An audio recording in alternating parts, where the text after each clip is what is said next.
Kaixo eta ongi etorriak beste egun batez hemen gaude Urretalu saioarekin. Gaurkoan Xaloa telebistako estudioan grabatuko dugu saioa eta lehenbiziko atalean gurekin Mikel Altzuart izanen da. Bera badakizue Arrizkungo Dutarimuno arrautzak ekologikoan ekoizten dituela eta ekoizle izateaz gain azkenean saltzaile eta banatzaile ere badugu Mikel eta bera kontatuko digu pixoa nola bizitzen den, barrutikan lan guzti horiek egitea eta gizartean zer eragina duen ere. Ondotik, zerri sektorearen inguruan solasteko, Imanol Rekondo albaiterua izanen da, bera ere, egunero zerri granja eta baserretatik ibiltzen da, eta sektorea nola dagoen balorazio bat eginen digu, eta azkenik, saioari amaiera emateko, gurekin Aitor Bastarrika izanen da, Baztango udalako mendizaina, eta berak, tipat, alde batetikan sute erreketak egiten dire, erreketa baimenduak, prozedura bat eramaten du erreketa horiek, baimen asko eman dituzten edo galdetu dituzten azalduko digu Aitorrek ere, eta nola ez ere, beti ere mendietan zenbait lan egiten ari dire, zertan dabiltzan kontatuko digu esan bezala Aitor Bastarrika mendizainak.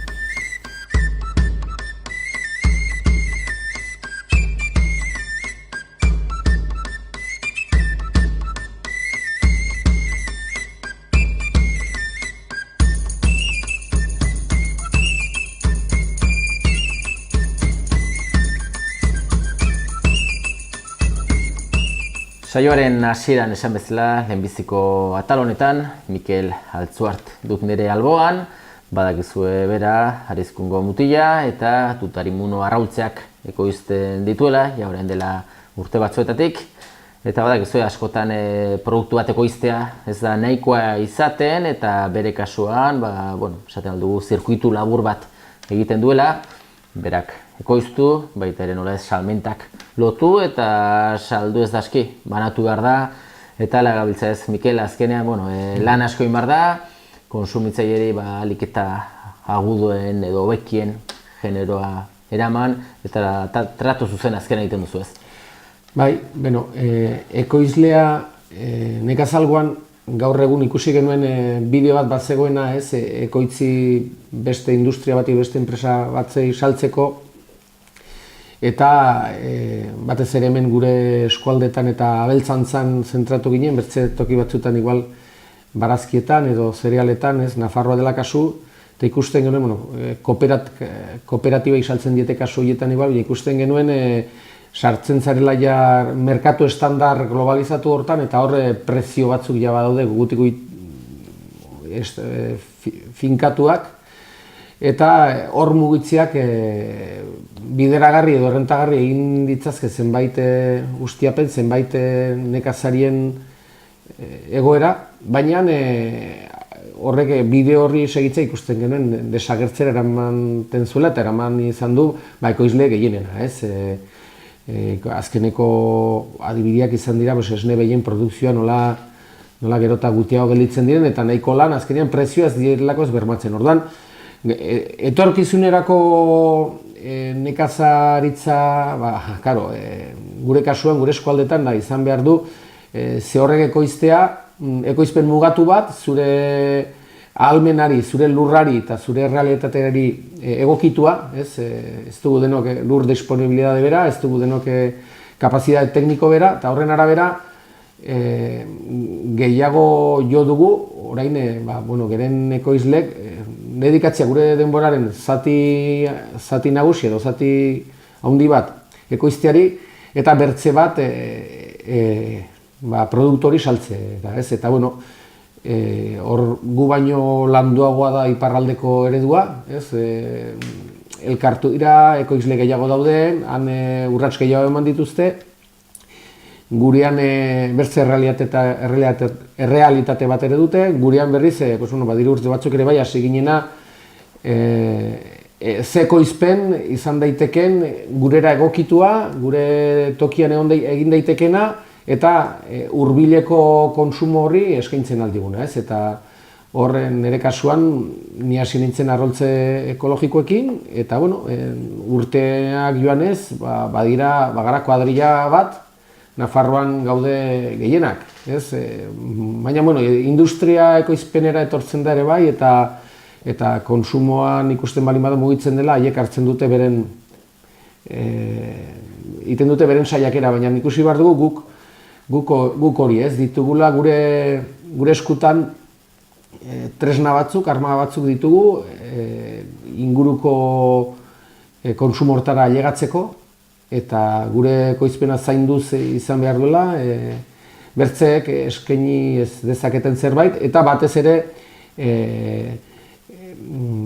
bilatuz orainik hainbertze sufritzen ari den komertzio txiki horrekin, ez, hirietan, orain ikusten dugu Iruñean berean, amabilizazio horrekin ze borroka dagoen, bueno, edo ze eztabaida sortu den komertzio txikien aldetik, ulertu dutelakoz kotxeai mugak jartzea eragin negatiboa izan dezakela beren aktibidadetan, eta hori ikusten da luzera begira azkenean kotxearen eremua dela hiper eta kotxearen akzesoa eraman dute konsumoa zonalde periurbano horietara, haundi horietara, eta hiriko komertzioak kotxerik gabeko komertzio horren alde egin behar dute, eta guk hirira joaten garenean komertzio txiki hori dugu landu behar duguna. Bertzetara ez gara llegatzen, ez dugu ekoizpenik hortarako, eta gainera ez dute eskaintzen gure produktua.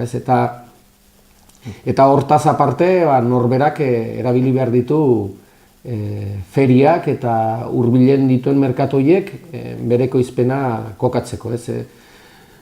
Zailtasunak ditugu, alde batetik txikia izateak baldintza higieniko-sanitarioen muga betiko eztabaida da, Europak bermatzen duela toki batzutan errazago dela bertze batzutan ez, muga bada, errandu muga tekniko bat, muga handiena ez da izango behar bada, azkenean abiatzeko ekoizpen batean ahal izatea lurra eskuratzea edo lurrarekin loturiko aktibitatea izanik hori izan behar da lehenbiziko urratsa. Lurra badago, baina eta zorionez lurra espekulazioari zenbait eskualdetan mugatu zaio, zen lurra baloratzen zen etxeak egiteko neurri batean, eta horrek ezinezkoa egiten zuen nekazali arduera lurra eskuratzea, eta etorkizuneko nekazaria jazta izango orain arte bezala nekazaletxeko seme-alaba bat, ikusi dugu nekazaletxetako jende gehienak utzi duela, eta etorkizuneko izango da edozein. Eta harrek izango du arazo nagusia, izan da lur hori nola eskuratzen duen ekoizteko, ez? Aktibitate batzuk, bertze batzuk baino lur gehiago eskatzen dute, orduan ez dire izango lur eremu handiak eskatzen dituzten aktibitatea, baizik eta lur eremu txikiagoak, eta abeltzantza baino gehiago bertze jarduera batzuk nekazaritzakin lotuagoak, ez? Bai. Zure kasuan, Mikel, edutarimuno arrautzeak, ekologikoak, arizkungoak, garbi dago zuk ere salmenta edo banaketa esparro bat baduzula, muga batzuk ezarri behar dituzu, zatu ezin duzu denbora gehiagire banaketan pasa, baina garbi dagoena, Iruñako konsumitzaile batek aukera izatea, baztango arrautze ekologikoak dastatzeko, edo badaki guztio, arrautze industrialoiek ere hor eskura garri direla, prezio hobeagoan, baina beti ere kalitatearen alde lan nahi baldin badugu egin, badaki nun dagoen kalitatea. Eta gauza bera da, ez azkenan ezuek, bertan herrietan ekoizten duzuenak, ez da aski produktu kalitatezko bat egitea, baizik eta inguruneari egiten duzuen lana, ez? Pixko bat, konsumitzaileak dana baloratzen du azkenan, ez? Bai, konsumitzaileak, eta hau iparraldean gehiago ikusten da, konsumitzaileak desberdintzen ditu gehiago iparraldean, saltzailea ekoizlea den edo ez. Eta hori gure kasuan argi da. Zuk erosleak ikusten bali bedu, zuk zure oilotegitik zuzenean eramaten dizkiozula, hor badago konfiantza eta berme bat, ez? Eta hori ikusten da, adibidez, ekologiko arroltzen munduan, markak nagusi dira elikagaietan ere, eta marka batzun menpe joaten dira produktu guztiak, baina arroltze badute gauza hon bat, eta arroltze gainean dagoen zenbakia jakin dezakezu zer herrialdean egina dagoen. Baina markak ez dizu hortan argibiderik emanen, ez? Eta arroltze kaioletako arroltzak edo industrialak edo bertze arroltzeak ez dakizu non ekoitzia direk eta nondi datozen. Distribuzio eta kanal haundi batzu dituzte. Gure arroltzea, behira, arroltze ekologikoa jakinen duzu edo baztangoa den, edo goldarazkoa den, edo udabekoa den, edo edo San Martin de Unskoa den, hain zuzen ere, marka hori, produktu ekologiko hori, eta ekoizlea. Eta ekoizlea da zuzenean dendarara emango dizuna, ez? Eta bai produktu guztietan, bai estimatzen dela hirian elikagai horiek personalidade hori, nortasun hori izatea, ez? Nik badakit ekoizpen hau nongoa den eta nork egina den. Eta, karo, hori merkatu globalizatu horretan, hiperretara edo superretara jatzen diren proiektu gehienekin, etiketara begiratu behar duzu, eta unitzetan ez duzu inoiz jakingo, zen etiketa horretan jarriko dizu registro sanitario bat, eta zuk ez dakizu Arroltzioi edo Madrilgoa den, edo Andaluziakoa, edo importatua den, ez? Bai. Horrela, ikusten duzu, azkenean nekazaritza eta abeltzantzan badago jendea oraindikan, beste nekazaritza politika baten alde borraka egiten duena, bere eguneroko lana xarmarke eginez, eta ikusten zuen Mikelen kasuan, ekoizten ditu arrautz ekologikoak, eta nola ez, azkenean salmenta bat lortu behar du, eta saldu ondotikan nola ez, bezeroari eraman. Mikel, labur-labur solastu gara, badakigu denbora haunitz egoten alginela solasean, pixka bat konsumitzaile ere begiak erik dizkiogu, hor bazaudetela ekoizpenean aritzen zareten baserritar asko, filosofia horren alde borroka eginez, eta beti ere konsumitzaileen aldetikan erantzuna ere behar da, eta espero dugu konsumitzaileak ere borroka hori, berak ere lagundu ezala borroka horretan zuen produktuak erosiaz. Eskerrik asko, Mikel, da beste aurrera solastuko gara lasaiagoa. Mila esker. Ez da zeren, eta nahi duzuen arte.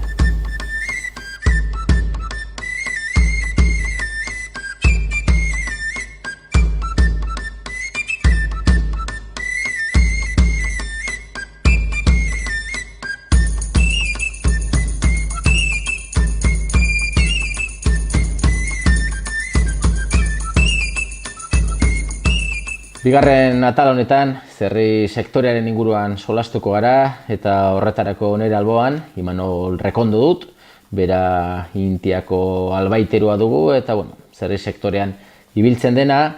Imanol, zerri sektore ere sektore bat dugu, abeltzantzan, betiko sektore bat, hor dagoena, behar badazken urtetan sektore pixko bat aldatzen ari da, eta igual behar bat momentu egokia da, 2018 urtean, ongi sartu gara, baina pixka bat atzera begiratu eta jendeak galdetzen du nola dago zerri sektore orokorki ez.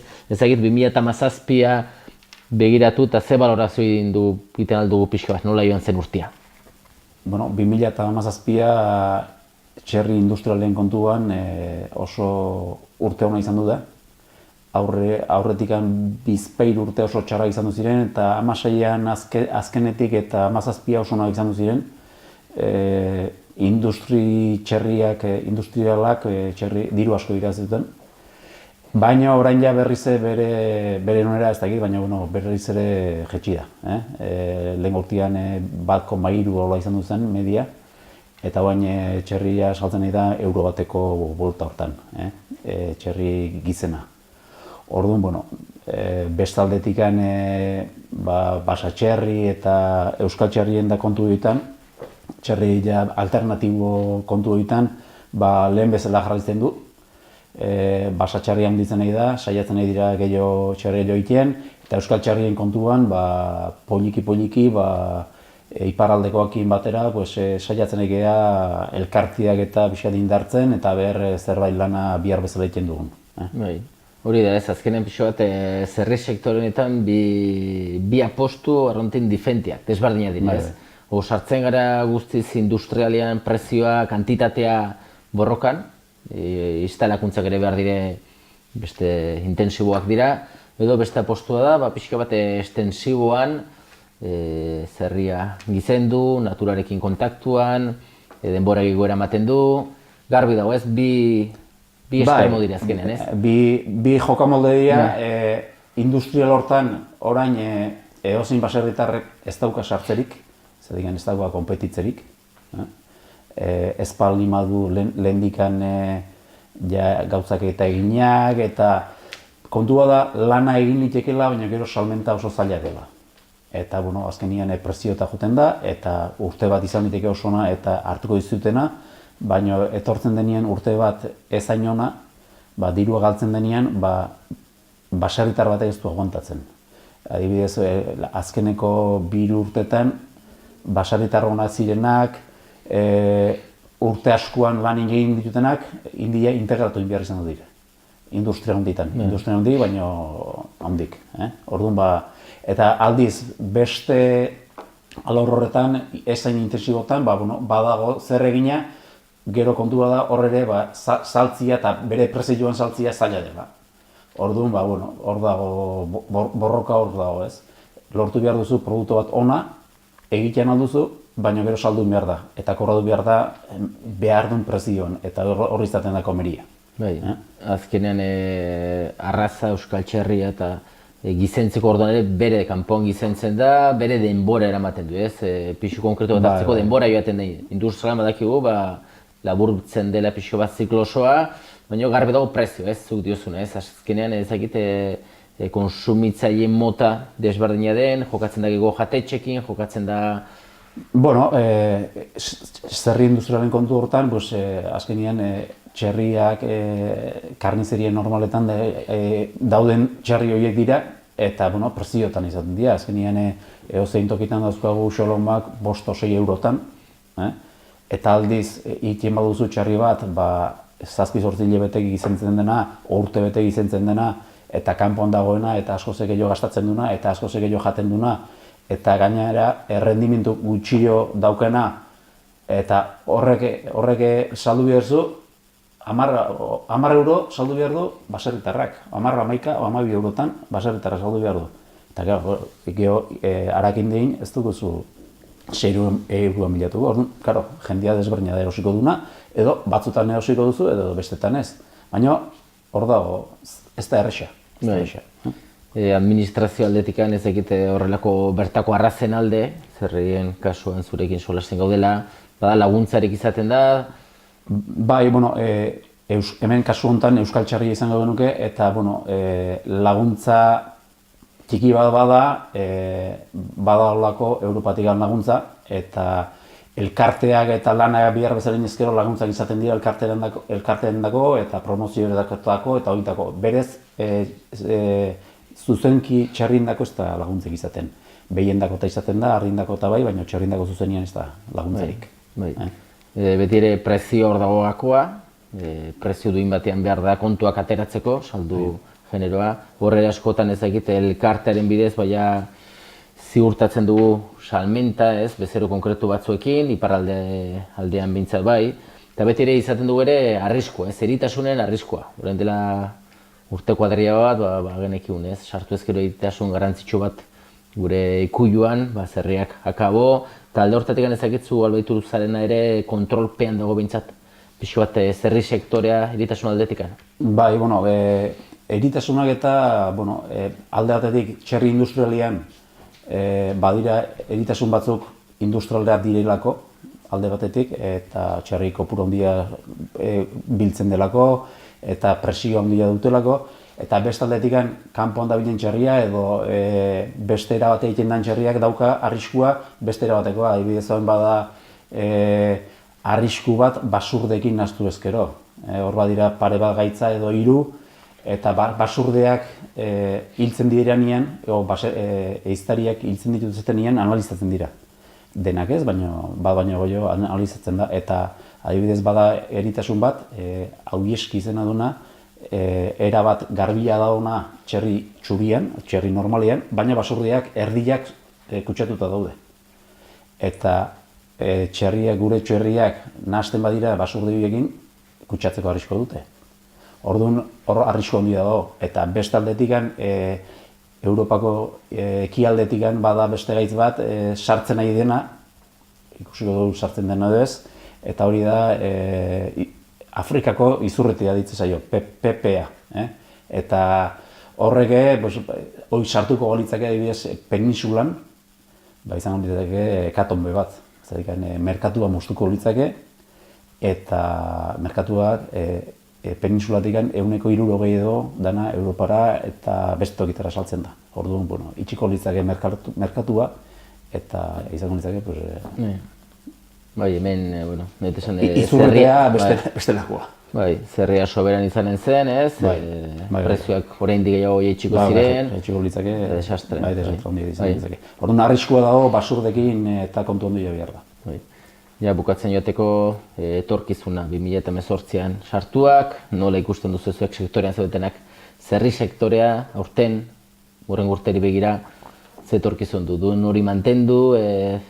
Nik uste gutxi horara mantendu, eta azkenean merkatua gaintzen du, eta merkatuan izaten dira gora berak, batzutan izaten da beritasunak, izan liteke ebez Txinak erabakitzen dula gehiago erostia edo gutxio erostia, eta horretana baldintzatzen du. Itxura danez, adibidez, pentsuak eta nahiko ongi joango dira, itxura danez, baina ez dago jakiterik segula, eta nahiko apal daude bain, leheno izan duzen garai bat oso goitik joan zirenak, eta sentido hortan ez dago itxuranez arazo handik. Bai, beti ere gomendatzen da, ez pixo diversifikatzea ere, ez izatea, hemengo baserri lursail hauetan, izaten duzu euskal zerri batzuk, haragizko behi batzuk, pixo bat denetari, beti ere bat gaizkiago baldin badago, bestekin konpentsatu, eta Bai, hemengo joera beti hori izan du da, eta gaina eske besterik ez dago itik, esateko. Joaten zera diversifikazio hortara, edo zerbaiten sartzen bazera, kompetentzia handia dago, eta zailagoa da. Bai. Oso ongi, Imanol, gaurkoan behintzat zerri sektorearen inguruan solastu gara pixka bat, ikusentzulei hurbildu diogu nola dagoen sektorea, eta espero duguna da sektoreak iraun dezala, zerri sektorea, badakigu beharrezkoa dela kontsumitzaile behar dugu bertako produktuak denetarik, eta horietako bat nola ez bertako zerria da, eta jarrai dezala urtetan. Eskerrik asko eta hurrengo bat arte. Gauza bera. Bestek diotena, niri bosta xola, benetan maite dudana, bapo sentitzea da, harin bizitu, asko sentitu, egin kasuta eman posuzuk eraldazazu.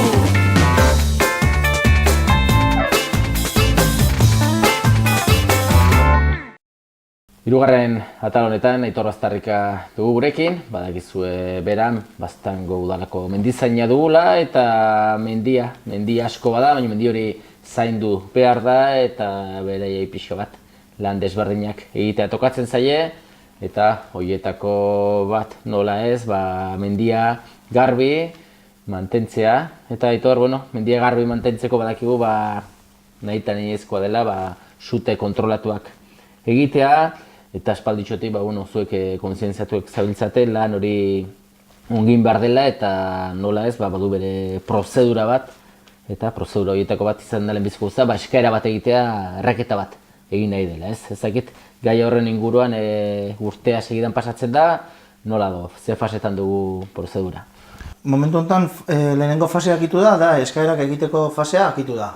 Aurten hilabete bat lehenago, berte urtetan baino hilabete bat lehenago, eta horren helburu zen bizket, jendeak eskaerak eta lehenago inberri izatea, gero baimenak ailegatu eta epe gehiago izateko erraketak egiteko.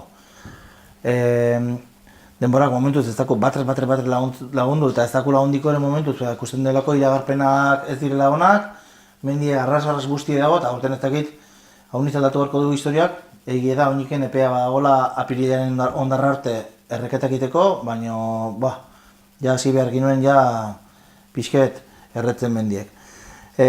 Baztanen uste dut, beste urtetan baino eskaera gutiago indirela urten, zenbait eskaera indirela herrien izenean taula, azkeneko urte hauetan pixket arduragatik eta jendeak eskatzen du herrien izenean, udaletxetik ere izaten da alako seguro bat auzonan horiek eta iteko, bezperatik abisatu garra da, zenbat pertsonak parte hartu behar duten erreketa horietan, izenak beren deneiek, eta gero egun hortan abizatzen zaio segurua eta zerbait gaztatuko galitz, hoi asegurete dago. Beti ere herrien izenean egiten delaik. Eta gero partikularrak, badire handana bat, eskatu duzenak, baina uste dut, badakit azkeneko orduan ibili direla hor eskatzen, sorrosinetik eta abizetu ginen, jendeai gogoratzeko aurten hilabetak gutiago zela epia erreketa hau egiteko, eta tramitatzen nahi dire baimen horiek. Baimena batzuk bila badira jatuek, aspaldizko, eta beste batzuk ez dira jatzen orai. Orduan, bueno, etortzen diren baimenak denborak edartzen duen, eta EPRIF hemen da, torri ziren azaroan, egon ziren abenduen erdiak teola, eta gero torri ziren urtarrilan erdien, eta orai egin dire maiatzan azken arte. Horiek lagunduko akote pixket erreketa komplikatu horiek eta iten.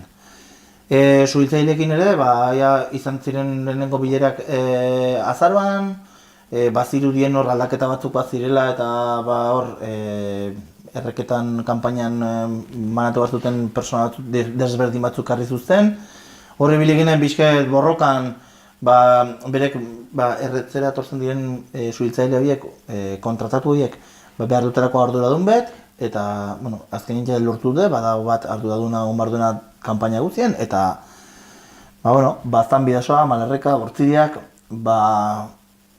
airemu handia da, eta denborak guti laguntzen badu, erreketak egiteko persona hauek, talde hauek, egongo dire, erreketa komplikatuenak diren leku horietan.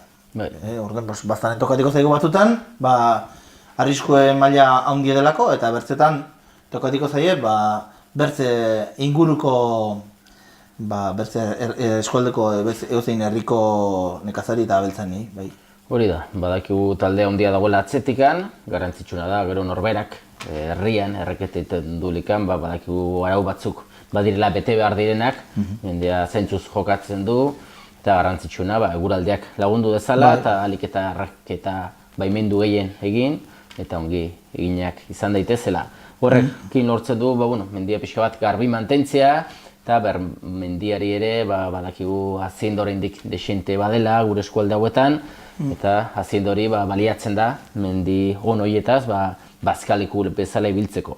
Horren inguruan ere zuen ardura pixka bat, baserritarrak nahi izaten du mendira beraien hazienda botatzekin, kondizioetan egotea mendia. Ez dakit nola izaten da tratu hori pixka bat, haman komunean ze solasten da, ze eskatzen du baserritarrak? Baserritarrak eta denek ikusten dugu, gaur egun geotazien da gutiago da mendien, eta azkenean, batzutan erreketak komplikatuak izaten dire, azkenean zaintzeko zikine balime dago, azkenean zailago izaten da zaintzeaz. Ganderurtean egia da izan zela kanpaina potente bat, izan ziren sute, beste urte tamaino sute gehiago eta erreketak ere bai. Lana handi gintzen, baina lana mantentzeko erretzen gambar gara urtero. Aurten guti erretzen bali medugu, eta alde urtean guti erretzen badugu, torkoa da urte bat eta errekoa da unitz.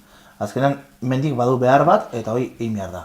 Eta azkenean, zenbait herritan nahi gara arrasongi lanean, implikazioa uniz dago nekazaria unizen partez, eta alkaten partez ere bai, eta beraiek beti plangintza bat edo sortu zuten, pixket hitzezko plangintza bat, Ganderurtean erretugu eremu hauek, aurten erregu hartugu hauek. Eta badagor, plangintza bat egiteko asmoa. Denborak ez badauko laguntzen, ezin izango dugu egin. Baitugu erreketak, duela urte handana bat, ingabe daudenak, geota zailago daudenak, eta lan handi dutenak, erretzeko, desbostatu behar delako kriston zatie, itxiturek hor daudelako, edo badirelako ondasun betzuk hor, erretzen bali dugu errekotu gunek. Eta, komplikazioekin, inditzen ditu. Eta batutan, gu baitugu suhiltzaile kamion batekin, eta erretzen dakiten jendeakin, azkenean baitugu, nekazari betek izan ez zelezken tresna batzuk ez, azkenean zu bali duzu mangera bat, bali duzu gure, horrek haun izan du betzak momentu batean suhitzaltzen edo kontzen piketa batzuk ez erretzeko, edo plantazioan normaitena eta pine dibet edo ez ulertzen. Baina, ertatzutena, denbora gehiatako lagundu, eta gero lan handi bada. Lan handi bada, zeratik mendiek, Ganderurtean Ganderurtean garbitu ziren kriston eremu pile baztanen eta inguruen ere bai, baina horrek mantenimentu da behar dugu, ez da urte bat garbitu eta atzen du. Eta hortako denbora funtsezkoa da, lagundu behar daku bai edo bai. Bestela, gaiaz pixka bat aldatuaz, bukatzen joateko, zertan zabiltzatu orain mendian, ze lanak dire? Orain, bazkalekoak pixket, erdiz tabelat eta lizartu nondiken behorrak eta egoten dire, martxoan erdi arte, eta orain, hilabetenen bukaeren ingo dugu bertako nekazari egiten dugu deialdi bet, eta dizkunera egiten dugu bilera bat. Eta bueno, pixkat mendi bakoitzak ze beharratuen eta aztertzen da. Ez? Aurten adibidez, pues, errebar dugu Lizartzu, idea dugu erretzeko Lizartzun, laguntzen badako denbora. Eta gero, pues, suertatzen dire, pues, igual aska bat beraten edo erdizen inbar dela berrie, edo zein gauz, erdizen nintzen ganderutian hazienda biltoki bet, eta hor, igual, konbenigarri izango lizateke patzia jendiak eta higeteko alako, esplonadatik ibet, pues, olako gozek solasten gara beraiekin, eta nik uste dut zuzeneko tratu hori aitzona dela. Azkenean, beraiek uste dut ere bai, udaletxe bat zerbitzu bat mateko dagoela, eta hori de gure helburu, ez? Azkenean jendiei zerbitzu bat mateko gaude. Eta, bueno, hori da gure oraiko urrengo lana, ikusko da hortze beharrak atatzen diren, eta horren arabera, gero ja, bazkalekoiek berriz ere abonatu eta ingo dire, beti bezala, eta hor iten den tarte horretan, hobekuntza horiek ere saiatuko gara sartzen. Bai. Eta ezagit azken hilabete hauetako elurteek eta bai sumatzen da asko, basoetan arbol zahar asko badirela, eta lurren kargakin da asko pistetara, errepidetara, pixu bat hori zaindu beharko zen, ez? Azkenean, baso asko dire, eta zartzen ari dire zenbait, eta aski da lur pixu bat itea badana erortzen jateko, ez? Gero, gandeurtia erran ginen, indu elurre eta ostoakin ospatu dut, eta horregatik bota dire. Eta urte indu elurre, eta arpatutu, lurre daude txipetuek, eta arbola ere haitz sensibilezine eta badire lekuek, kriston arbol pile bota direna, baina pasada bat, Ez duen zautu nik harinbertzea arboloa botaiak, edozen ekuten badire, baina berroetan eta hoitzen naiz, ginelak usten, baina eundaka arbolak badire botaiak, Elurrekin du kriston kaltia hantekoan, arras beratz zagon lurre eta elurrek bazuen karga. Eta gainera, ez dion den ohituek olako elurre aspaldizko, eta intzuen elurre, eta kaudut excepzionala, eta hola tokatu de. 37.000 hektarea mantentzeko ez dugu medioik baztanen, hori hola da. Eta badira 800 kilometro pista, eta batuten arbolak erori dire bidetara, eta garbitzen dire, traktore batea kontratatu zuten, eta hiblite egin dut kriston kilometro pile urte, baina alare ez da jatu denetara. Hori hola da. Askotan, garrantzitsua da uzolan, ez? Norberak, ikusten delikan olako gauza gertatzen direlikan, gogoera zein den, eta, bigarrei delkartzen dire eta pixua bat garbitzen eta... Haunitze herritan eta iten dira auzolanak, eta iten dira gauz lanpo egiteak, eta azkenean hori hola behar du, Elurretan ere, badire zenbait leku, auzolanen egiten duzenak, bautek itain bat beraiekin, eta ibiltzen dire txandaka, eta batek tratoria basten den bitatean bertziak palakin egiten duzte kotxeak eta gurutzeko lekuek, bertze batzuk bertzetute diositen, eta goten dire kexu udaletxeak behartuela gauzoiekin, eta ez dakizun hundik hasi, holako elurte batean zer ematen dizu lehentasunez. Hortan ere udalaia hasi idea urten ja plangintza bat serio egiten, protokolo bat segituko da bendikaitzinet, eta hortan ere azertu dugu non garbitzen diren bideak, nor arduratzen den bideoietaz, eta hori dena bildu de, nolabait, eta udaletxeak bendikaitzinet, idea du, holako kasuetan protokolo bat egitzeko. Zein da protokoloa? Zer eman behar zaio lehentasune? Zaharretxe batei, eskolai, manbertzaio medikue dauden herrietako sarrerak eta moldatu behar dire, hori dena azertu behar da. Baina hala ere, gogoratu behar dugu bazaren 15 herri garela. Eta 15 herrietara zerbitzua emateko jende ez da. Orduan, ez dakit nola, baina holako kasuetan beharko da pixka definitu eta jendea jakin izala zertan oinarritu behar den udala lehentasun emateko. Eta plangintza hori egiten ari direrai. Izan dira kexu pile bat. Normal, azkenean jendeak indu elurre, gero hormatu zuen, eta batzutan izaten da okerrago horma elurre baino. Eta kasu horietan gertatzen dena da, jendea moskatzen da, asertzen da. Beste batzuk berriz, batuzte, igual Elizondon bizi den batek ez du tratoreik, eta hori ere konprenitu behar da. Eta igual herrietan badire tratoria, badire bertze tresnak, jendea igual ohituago dago armando zen elurre kentzera Elizondon baina, guk Elizondon aspaldiko urtetan ezkin nolako elurrik zautu. Karriketan eta jende guzti dut gatza bota, Elizondoko karrika honitzetan gatzik ez da botatzen al. Hormigon impreso horiek gatza botatzen baina guztu ondatu egiten dire. eta hortako badire beste tratamendu batzuk, eta ja udaletxea erosten ari tratamendu horiek, eta bueno, idea dute ere bai, enpresa bat emateko ja horren ardura, eta bueno, lana egiteko intentzioa ona bada. Bai. Bueno, garbi dagoena da, azkenean nekazari baserritarra, naturan benpe dagoela, uraldiaren benpe, unerako eta txarrerako, eta gauza da, jakin behar dela eramaten, horreko zak Eta gero batuzu, baserriek, igual deitu dakute guri, elurte eta gero, inkomunikatu daudenak, erori zaitelako zuaiz bat, ez dute todoterreno bat etxetik atatzeko, behar duzu bideo pixket moldatu, bada jendia igual medikure gan beharra duena preziski eta ez duena ezin dela hortik ataz, ibili gara jendia horiei laguntzen. Azkenean, deitzen zuten heinean gaten zara laguntzera. Erori kriston arbolat ez du pasik, bidea moztu zaigu, gateizu pala bat edo, ibiltzen zara pixket, oilasko bat buru gabe bezala, azkenean lagundu nahi duzu, denetara zintzara jatu, hori de problema. Aitor, pixka bat erreketen denboraldia ja bukatzen delikan, elkartuko gara berriz ere, eta orduan balorazio bat egin dugu, eguraldiak azkenean goiz ezakar hori ateri den eta pixka bat bazterrak edortu dituen, eta aukera izan duzuen nahi haina erreketa egiteko. Eskerrak eman zuri ere eta ondo izan, beste bat arte. Esker.